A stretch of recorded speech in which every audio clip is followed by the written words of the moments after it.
안녕하세요. 카카오뱅크에서 CTO를 맡고 있는 GD입니다. 반갑습니다.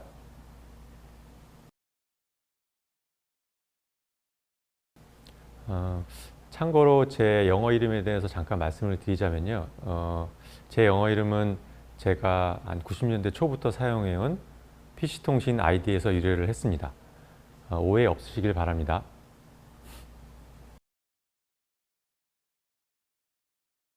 카카오뱅크는 그동안 모바일 뱅킹 혁신을 통해서 금융 서비스를 주도해 왔습니다. 이번 기업 공개 역시 다르지 않았는데요. 은행의 기업 공개가 규제나 재무 관점에서의 자본 확충의 의미가 굉장히 큽니다. 하지만 그보다 좀 더 더한 의미가 있었습니다.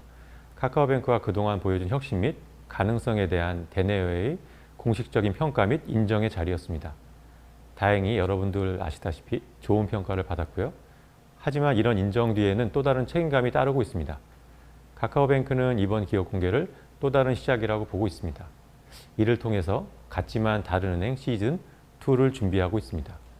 여러분 모두 기대하셔도 좋을 것 같습니다. 금융은 돈의 흐름을 다루는 산업입니다. 돈이다 보니까 이제 돈은 숫자로 표현하기가 쉽죠. 그래서 디지털화가 굉장히 용이합니다. 하지만 금융은 규제로 인해서 그 전환 속도는 굉장히 느린 편입니다. 카카오뱅크는 모바일 세상에서 금융을 새롭게 정의하고 그 전환을 가속화하고 있습니다. 우리나라 금융은 카카오뱅크의 출현 이후로 급속도로 변화를 하고 있습니다. 이용자, 금융 고객은 그 어느 때보다도 편한 디지털 금융을 사용하게 됐습니다. 카카오뱅크의 혁신은 26주 적금, 모임통장과 같은 서비스의 혁신에 머무르지 않고요. 규제 안에서의 혁신을 위한 금융기술연구소도 설립해서 진행 중입니다. 정리하자면 카카오뱅크는 모바일 세상에서 고객 중심으로 생각을 하고 또 어떻게 구현할지 고민하고 있습니다. 이런 고민을 통해 기존과 다른 서비스가 나오게 되고요. 이런 것들이 차곡차곡 쌓여서 금융 혁신이 된다고 봅니다. 카카오뱅크가 열어놓은 혁신의 길을 따라서 시중은행과 더불어 인터넷은행 또 핀테크가 본격적으로 경쟁하는 시대가 열린 것 같습니다. 디지털 금융시장을 확장하고 발전시킨다는 면에서는 이들 모두가 경쟁자인 동시에 혁신을 함께하는 동반자라고 생각을 하고 있습니다. 이용자, 즉 금융 소비자 관점에서는 디지털 금융 서비스의 전반적 수준이 같이 향상되는 긍정적 효과가 있을 거라고 보고 있습니다. 카카오뱅크의 서비스는 기술 혁신을 근간으로 하고 있습니다. 이러한 기술 혁신은 내부의 노력, 또 대학 연구소, 핀테크 기업 등 외부와의 연결이 반드시 필요합니다. 이런 노력을 용이하게 만드는 곳이 바로 카카오뱅크 금융기술연구소입니다. 카카오뱅크는 혁신 금융 서비스를 통해서 은행의 필수적인 규제를 예외를 받아 좀 더 자유로운 연구 및 협업이 가능한 그 장소를 카카오뱅크 내에 마련을 했습니다. 연구 및 협업 과제를 좀 말씀드리자면은 블록체인, 또 AI를 활용한 영상 처리, 또 동형 암호화 같은 과제가 있습니다. 이렇게 연구소를 통해 나온 결과물은 다시 카카오뱅크의 서비스에 적용되어서 안정성과 편리성에 기여하는 선순환을 만들고 있습니다. 카카오뱅크의 기술팀은 크게 두 가지 주제로 기술 과제를 진행하고 있습니다.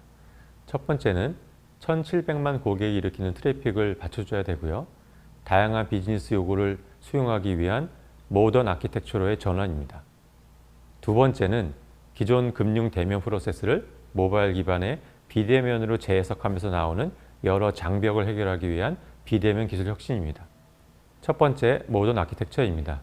기존 금융에서 주로 쓰는 방식은 계정계 중심의 모널리식 구조입니다. 단일한 시스템, 단일한 데이터베이스로 운영이 효율적인 강점이 있습니다. 하지만 카카오뱅크와 같은 모바일 기반의 엄청난 트래픽과 변동성을 받쳐주기 위해서는 좀 더 시스템을 역할별로 분산하는 게 필요합니다.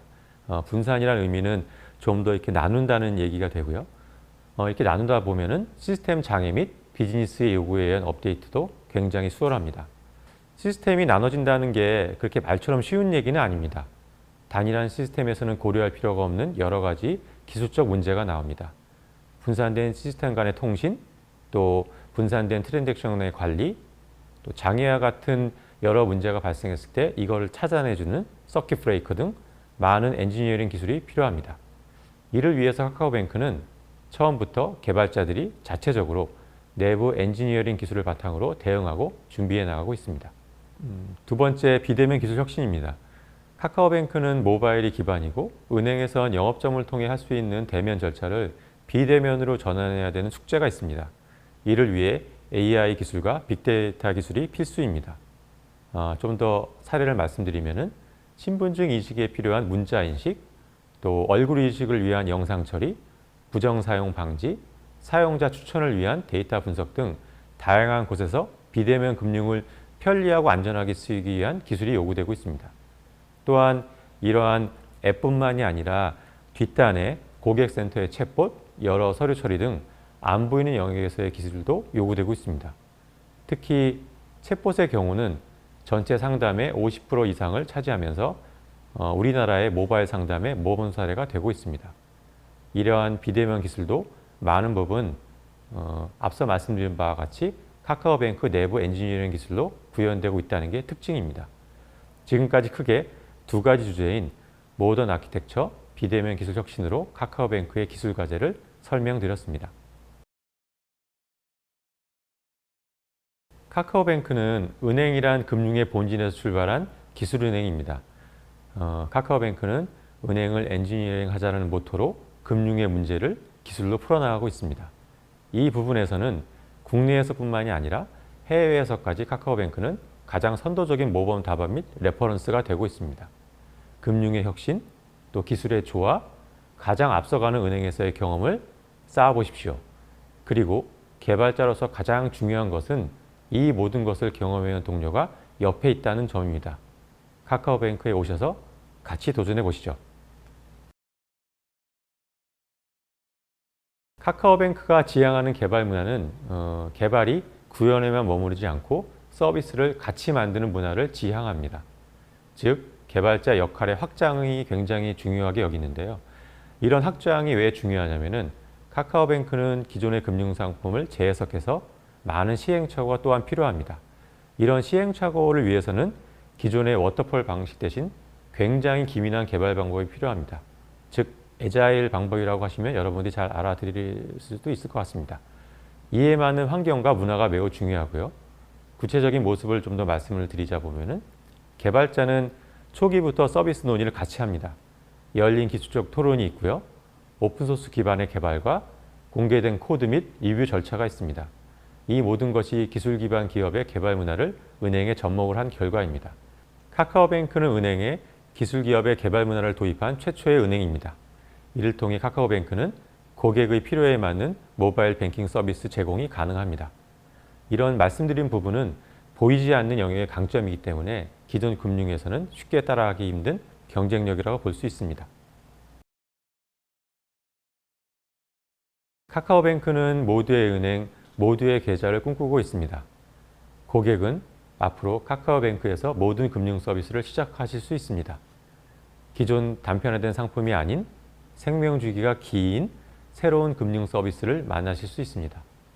앞으로 카카오뱅크가 선보일 주택담보대출은 단순한 대출 상품으로 끝나지 않을 거고요. 여러분들의 인생에서 가장 중요한 이벤트인 집을 사는 순간에 동반자가 될 것입니다. 이러한 서비스 뒤에는 가장 앞선 기술력과 실행으로 금융의 문제를 해결하고 있는 카카오뱅크 기술팀이 있을 것입니다. 카카오뱅크를 관통하는 기술 전략은 계속 말씀드린 은행을 엔지니어링 하자입니다. 카카오뱅크가 그리는 비전을 현실화하려면 여러 분야에 많은 혁신이 필요하겠지만 그 중에서도 기술 그리고 그것을 만들어내는 개발자가 가장 중요한 것 같습니다. 카카오뱅크의 기술팀은 세상에 없던 금융 또 한 번의 혁신에 함께 도전하실 개발자분들을 기다리고 있습니다. 끝으로 if 카카오 컨퍼런스를 통해 카카오뱅크와 카카오 공동체들의 기술에 대해서도 많은 관심을 부탁드립니다. 이상 카카오뱅크 CTO GD였습니다. 감사합니다.